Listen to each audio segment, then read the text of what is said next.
Marina was 30 when she met her future husband, Leonardo.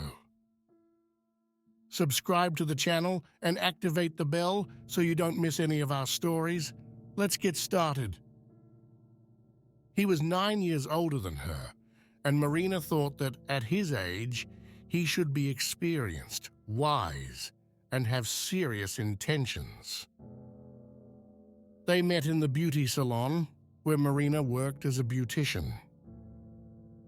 Leonardo had gone there on the suggestion of a friend. The woman, sunny and kind, immediately caught his attention.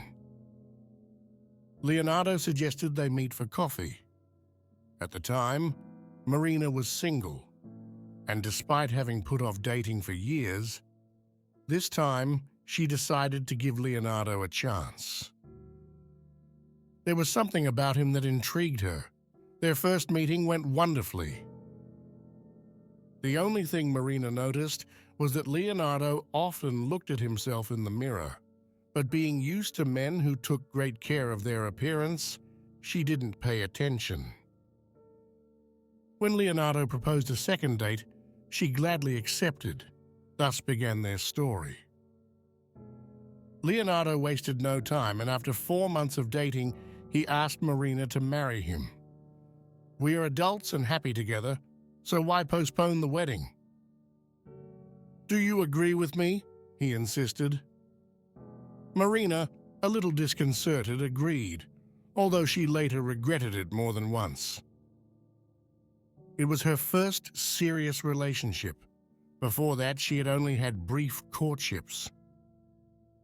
Marina didn't know what to expect from a long-term relationship, so she considered everything Leonardo did as normal. Leonardo had already had a failed marriage behind him, which he blamed on his ex-wife. She was a witch. She just wanted money. She spent all my salary on clothes and cosmetics. Eventually, I got tired and told her we couldn't continue like this. She was offended and asked for a divorce, Leonardo said. Marina believed him and supported him.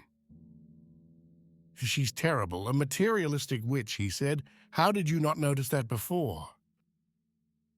Leonardo sighed. "Love has clouded my judgment, but now I'm happy to be done with her and have you." The first month after the wedding was a fairy tale. Leonardo showered Marina with attention, gifts, and took her out often. Then everything changed abruptly. One evening, Leonardo told Marina that he had to quit his job. "I earn enough for both of us. Also, standing all day is not good for your health. It is better to stay home and do your housework." Marina tried to argue, "But I love my job. Some clients are like family to me." Leonardo got angry. "You spend more time with them than with me, and all your clients are men. What if someone decided to court you?"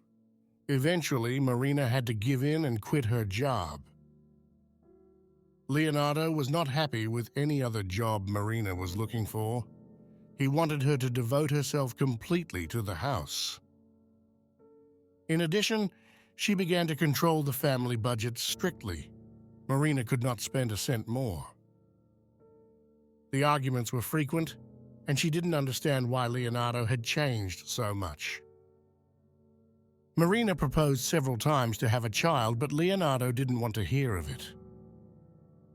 "You can't even take care of yourself.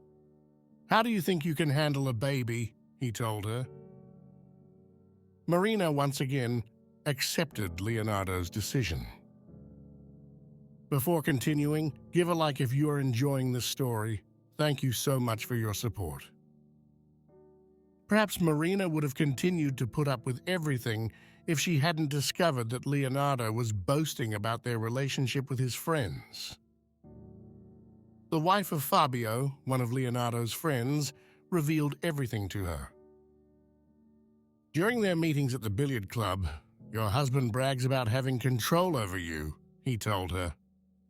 Marina was shocked and didn't know what to say. When Leonardo returned from work, Marina confronted him. Initially, Leonardo denied everything. "I'm happy to hear that," Marina said. For a few weeks after that conversation, Leonardo behaved better, as he had at the beginning of their relationship. But soon, things went back to the way they were before. Leonardo began to scold Marina for every little thing and to openly insult her. Marina felt trapped, hurt, and with no way out.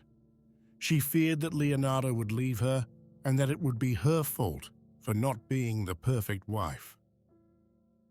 One day, Emanuela, Fabio's wife, called Marina again. "I heard that things are not going well." "Has he already started putting his hands on you?" Marina burst into tears and told Emanuela everything. "Listen to me carefully," Emanuela said.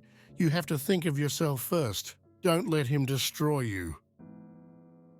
The next day, after sending Leonardo to work, Marina took some money and went shopping.